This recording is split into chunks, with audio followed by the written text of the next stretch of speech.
রোমাঞ্চয়াদি গদ গদ শ্রুধার অনায়াসে ভবক্ষয় কৃষ্ণের সেবনা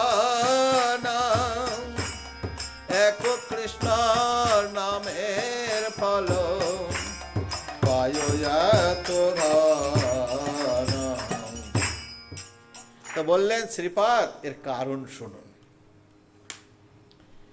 গুরু আমাকে মূর্খ দেখে বললেন, মূর্খ, তোমার চৈতন্য মূর্খ, তোমার বেদান্ত অধিকার। এটা কি সত্যি কথা? না, মহাপুরুটা বানিয়ে বানিয়ে প্রচার কলিযুগের যুগ ধর্মের কথা শেখাচ্ছেন। এটা সত্যি না। ঈশ্বরপুরীও জানতেন যে ভগবান, এবং কেশব ভারতীয় জানতেন ভগবান। যখন মহাপুরু সন্ন্যাস গ্রহণ করতে গিয়েছিলেন কেশব ভারতীর কাছে, এই মহাপুরুষ সুন্দর দিব্যরূপ দর্শন করে, এই সুন্দর কেশব দর্শন করে বললেন একে সন্ন্যাস দিতে হবে। তখন কয়েকটা সূত্র লাগলেন। দেখো, তোমার আপত্য নেই, মানে তোমার ছেলে মেয়ে নেই। গৃহস্থ যদি বিবাহ করেছে, যদি সে সন্ন্যাস গ্রহণ করে, কমসে কম একটা ছেলে থাকার দরকার, আপত্য নেই।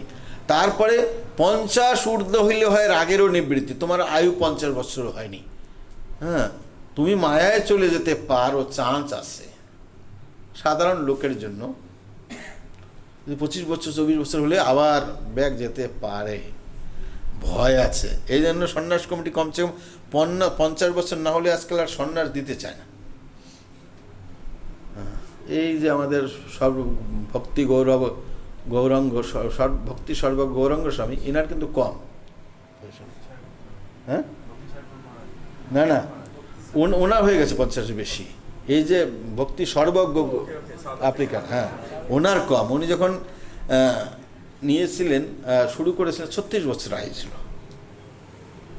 ভক্তিসার গোবিন্দানন্দ মহারাজের 52 বছর হয়ে গেছে এখন বর্তমানে।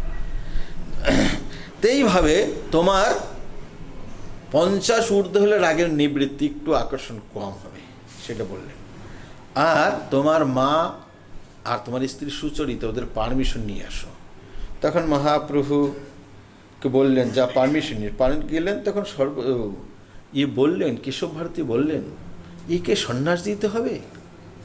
এর থেকে যখন মার কাছে পারমিশন নিতে যাবে, তখন আমি আশ্রম ছেড়ে পালিয়ে যাব, একে সন্ন্যাস দেব না। এর থেকে তখন চিন্তা করলি, এ তো পরমাত্মা, আমি যেখানেই যাব পৃথিবীতে সেখানে তালাশ করে বের করে ফেলবে। তো এই জন্য এও ভগবান জানতেন। ঈশ্বরপুরী বলছেন, যে অবধি তোমাকে দেখলাম তা তোমার ছাড়া আর কিছু আমার হৃদয়ের বসা নেই। তো তোরা কি মূর্খ বলবে চৈতন্যকে? না। ঈশ্বরপুরী বললেন, তোমাকে মন্ত্র কি, তোমাকে প্রাণও দিতে পারি। যখন মন্ত্র ভিক্ষা চাইলেন, কৃষ্ণ পাদপদ্ম অমৃত পান, আমারে করাও তুমি চাহিয়ে এই দান। এইভাবে দুইজন জানতেন। কিন্তু মহাপ্রভু বলছেন, আমাকে মূর্খ বলে শাসন করেছেন। মূর্খ, তোমার বেদান্তে অধিকার নাই। তাহলে মহাপুরুষ ধ্যানিত অর্থতে আমাদের বুঝিয়েছে, আমরা যেন আবার বেদান্ত পড়তে না যাই, বুঝবো না কিছু। সপ্তম পরম ধীমহি ওং তৎসৎ অর্থাৎ ব্রহ্ম জিজ্ঞাসা, এরকম, এর থেকে আর বেশি নেই। ওইটার থেকে অর্থ বের করতে হবে। তাহলে গড়বার অর্থ স্যার আমরা কিছুই জানি না, অর্থ বলে। এই জন্য মহাপ্রভু আমাদের শিকানির জন্য বলছে, গুরু মোরে মূর্খ দেখি করিল শাসন। মূর্খ, তোমার বেদান্ত কৃষ্ণ মন্ত্র জপ সদা, এই মন্ত্র সার। তাহলে আমার গুরুদেব আমাকে বলছে, সদা কৃষ্ণ মন্ত্র জপ করো, এই মন্ত্র সার। কৃষ্ণ মন্ত্র হইতে হইবে সংসার মোচন, কৃষ্ণ নাম হইতে পাইবে কৃষ্ণের চরণ। হরে কৃষ্ণ কৃষ্ণ কৃষ্ণ হরে হরে, হরে রাম রাম রাম হরে হরে।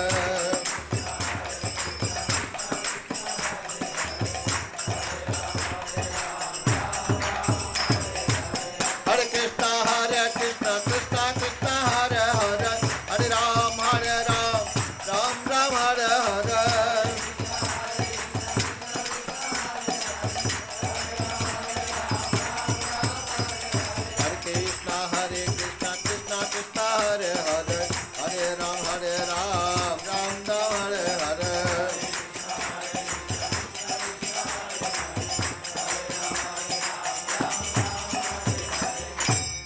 তা আমাদের মহাপুরুষ স্বয়ং যার মুখের থেকে বেদ বেরিয়েছে সে কে বললেন সমস্ত সর্বমন্ত্রের সার কি? হরে কৃষ্ণ মহামন্ত্র। সর্বমন্ত্র সার নাম এই শাস্ত্রের মর্ম। তো হরে কৃষ্ণ মহামন্ত্র বেদান্ত তো নাহি, কৃষ্ণ মন্ত্র জপর সাথে এই মন্ত্র সার সার দিল। তাহলে মহাপ্রভুর দ্বারায় আমরা পেয়েছি, আমাদের এত ঘাটাঘাটি করতে চিন্তা, আমাদের সংশয়টা বের করতে হবে। মহাপ্রভু যেটা বলছেন সেটা পরম সত্য। আমাদের জন্য মহাপ্রভুকে ভগবান বলতে স্বীকার করাতে বেশি কষ্ট হবে না, তার কারণ আমাদের ব্লাড রিলেশন আছে। মহাপ্রভু আমাদের মাঝে, আমাদের ভাষায় বঙ্গদেশে জন্মগ্রহণ করেছেন। এই জন্য অন্য লোকের বিশ্বাস করছেন প্রভু मेरा राधा कृष्ण में बहुत श्रद्धा है, लेकिन महाप्रभु समझता हूँ भगवान, लेकिन मेरा विश्वास नहीं हो पाता है। लेकिन हमारा ऐसे नहीं होगा। আমাদের স্বাভাবিক, যাকে বলা হয় স্বাভাবিক, আমাদের একটু যদি আমরা ভালো পথে আসি আমাদের শ্রদ্ধাটা মহাপ্রভুর প্রতি স্বয়ং আমরা স্বীকার করব। অসুবিধা হয়? এই জন্য আমি বলি ব্লাড রিলেশন, জাতিদের রিলেশন আছে আমাদের। এই জন্য আমরা স্বাভাবিকভাবে ভক্ত হয়ে যাই। তিনি বলছেন এই মন্ত্র সার, কৃষ্ণ মন্ত্র হইতেইবে সংসার মোচন, কৃষ্ণ নাম হইতে পাইবে কৃষ্ণের চরণ। তাহলে তোমরা সবাই শুনেছ যে শ্রদ্ধার 9টি সোপান সিঁড়ি। আদৌ শ্রদ্ধা তথা সাধু সঙ্গ, অনার্থ নিবৃত্তি, ভজন ক্রিয়া অনার্থ নিবৃত্তি, এইটাই সংসার মোচন। অর্থ কেন প্রাপ্ত হচ্ছে না? অনার্থে নিবৃত্তি হয়নি। তবে এখন আমাদের যে ভজনটা, এটা প্রেম প্রাপ্তির জন্য নয়। আগে পরিষ্কার করতে হবে। এই গ্লাসটা অনেক দিন ধরে জং লেগে আছে, খুব জং লেগেছে, ওটাকে মার্জন। এই জন্য মহাপ্রভু প্রথম বলছি এ তো দর্পণ মার্জনম ভব মহাদাবাগ্নি নির্বাপন। এই জন্য সেইটাই হলো মোচন। এইটা মার্জিত করে পরিষ্কার করতে হবে, তবেই সে নামামৃত অমৃত সেখানে ধারণ হবে। এই জন্য বলছেন মোচন, কৃষ্ণ নাম হইতে হবে। তাহলে এখন তুমি জল রাখবে গ্লাসে, কিন্তু গ্লাসটা পরিষ্কার করতেও জল লাগবে। এই জন্য আমাদের অভদ্র জিনিস সরাতেও নামই দরকার, আর নামই থাকবে। নাম, যেই নাম সেই কৃষ্ণ, ভজনিষ্ঠা করি, নামের মধ্যে আছেন শ্রীহরি। আমরা যদি কৃষ্ণ হরে কৃষ্ণ মহামন্ত্রকে খালি যদি হরির নাম চিন্তামণিতে বলেছেন, যদি হরিনামকে আমরা সাধন মনে করি, তাহলে নাম আমাদের অপরাধ হয়ে যাবে। নাম আমাদের সাধনাও, আমাদের সিদ্ধিও। তার বলছে যেই নাম সেই কৃষ্ণ, যে নাম সেই কৃষ্ণ। এ খালি আমাদের এই জপ করতে করতে এইসব অভদ্র অনার্থ মোচন যখন হয়ে যাবে, তখন নামই কৃষ্ণ। বলছে নাম খালি নয়, নামের মধ্যে রূপ গুণ লীলা আছে। যখন শুদ্ধ করে না, আর এই 4টি জিনিস ভগবানের নাম, গুণ, রূপ, গুণ, লীলা, এটা আছে। তা প্রথমে নাম, এর ভিতরে আবার এই 4টি বস্তুর মধ্যে ভগবানের গুণ, ভগবানের লীলা, ভগবানের রূপ, নাম সর্বশ্রেষ্ঠ। নামই সর্বশ্রেষ্ঠ। আমরা কত ভাগ্যবান। এই কোনো সম্প্রদায় জানে নাম বলবে, কিন্তু নাম কেউ জপ করবে না, কীর্তন করবে না। আমাদের সার বস্তু। এখন তো বাঙালিদের ভিতরে একটু ভাগবাস সপ্তাহ শুরু হয়েছে, আমাদের ভিতরে ভাগবাস সপ্তাহ ছিল না। আমাদের ভিতরে ছিল নাম যজ্ঞ। অষ্টপ্রহার, 16 প্রহার, 24 প্রহার, 32 প্রহার কন্টিনিউ মহাপ্রভুর নামের যজ্ঞ।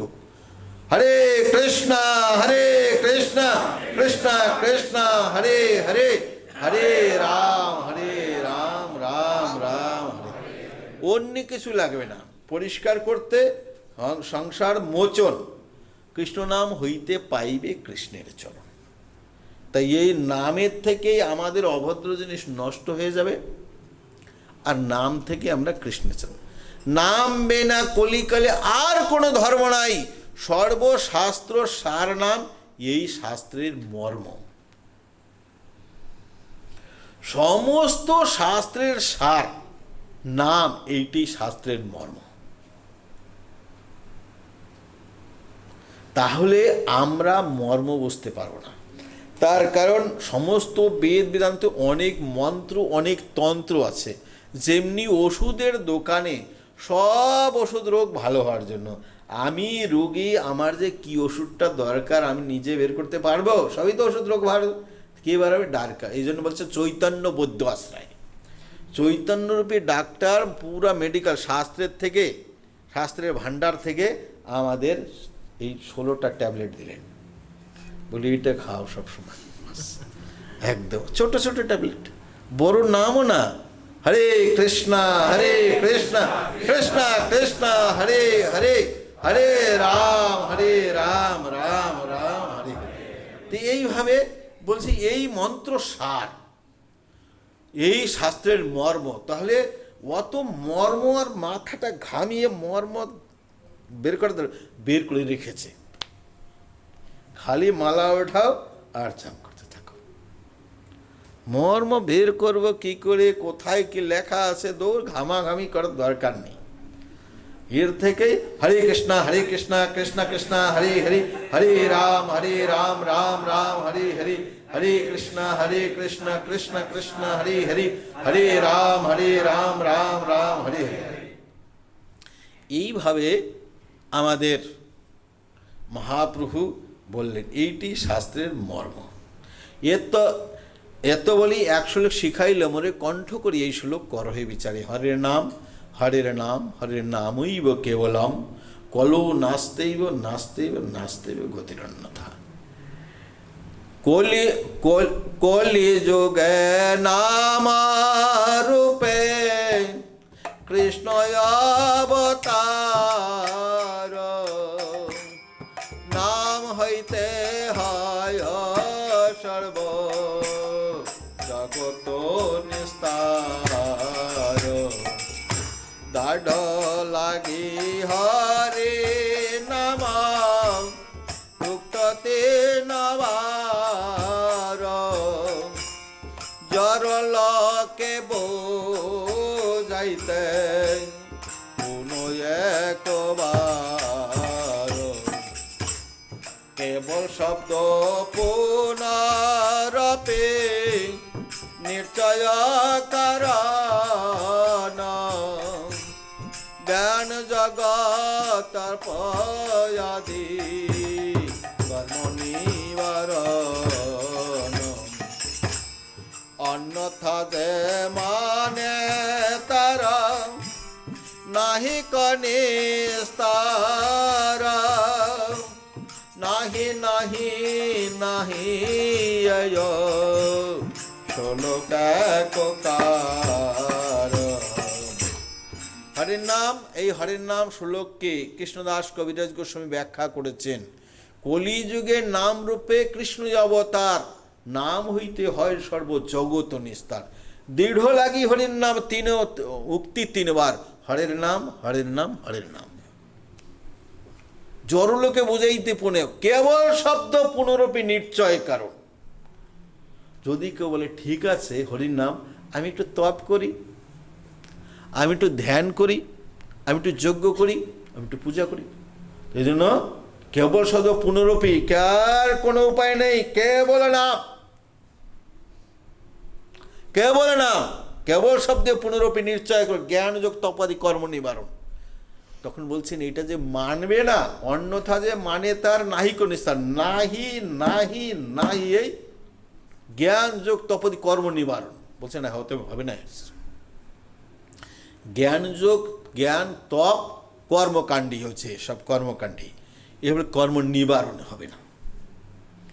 তাহলে এই কেবল শব্দে কি করলো, খালি নাম, আর কোনো উপায় সাকসেসফুল হবে না। তাহলে আমরা কত ভাগ্যবান। আর তার মধ্যে আরো ভাগ্যবান কি, আমাদের সবাই বলে হরে কৃষ্ণ বলা, আমরা কিছু বেশি মন্ত্রতন্ত্র কিছু জানি না।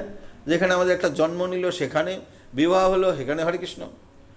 অন্য অনুষ্ঠান সেখানে হরে কৃষ্ণ, জন্মোৎসব, ছোটো ছোটো বাচ্চা যখন অন্নপ্রাশন সেখানে হরে কৃষ্ণ, হ্যাঁ, তারপরে বিবাহ সেখানে হরে কৃষ্ণ, মরে গেল সেখানে হরে কৃষ্ণ, হ্যাঁ, বৈষ্ণব সভা সেখানে হরে কৃষ্ণ। তো এই জন্য হরে কৃষ্ণ বলা সবচেয়ে মূল, প্রভুপাদ আমাদের দিয়েছে সবচেয়ে মূল বস্তু। জয় শ্রী প্রভুপাদকে। তো এইভাবে বলছেন কেবল শব্দ পুনরপি নিশ্চয়করণ, কেবল না, অন্যথা যে মানে যদি কেউ বলে অন্যথা নিস্তার নেই, নিস্তার নেই, নিস্তার নাস্তেইব নাস্তেইব নাস্তেইব গতির অন্যথা বলে আর কোনো গতি নেই, তাহলে এই হরিনাম এটা বুঝিয়েছেন। তো এইভাবে কলিযুগে হরের নামের ব্যাখ্যা করেছেন। কিন্তু তীর্ণ হইতে শুনিছি হে সদা লাভে নাম, আপনি নিরবনী আনে দিবে মান। আমরা নিরবনী থাকবো, অন্যকে মান দেবো। তীর্ণ হইতে শুনেছি নাম গ্রহণ করে, বৃক্ষ যেন কাটিলে কিছু না বলায়, শুকাইয়া মূলিতে জল না মাগায়। যেই মাগে তারে দেয় আপন ধান, ধর্মবৃষ্টি সহায় করে আনে রাখন। এই মতো বৈষ্ণবকারে কিছু না মাগিবে, অযাচিত বৃত্তি কিংবা শাক ফল খাবে, শাক ফল খাবে। সদা নাম লবে যাতে লাভেতে সন্তোষ, এই মতো আচার করি ভক্তি ধর্ম পোষে। তবে এর আগে তাহলে এটা তো বললো নামটা, তাহলে নামটা কি করে নিতে হবে, এই জায়গায় একটু মুশকিল আছে আমাদের পক্ষে, এইটা আমরা করতে পারছি না। ত্রিনাদপি শুনিস না, বলি তো বারবার, যখন একটু বিপরীত হয়ে তো সঙ্গে সঙ্গে রাগ হয়ে যায়, ত্রিনাদপি চলে যায়, ত্রিনাদের বজায় থাকে না। হ্যাঁ, আর আপনি নিরামণি আনে দিবে মান। আর কি বলছে, বৃক্ষ যেন কাটিলে কিছু না বলায়।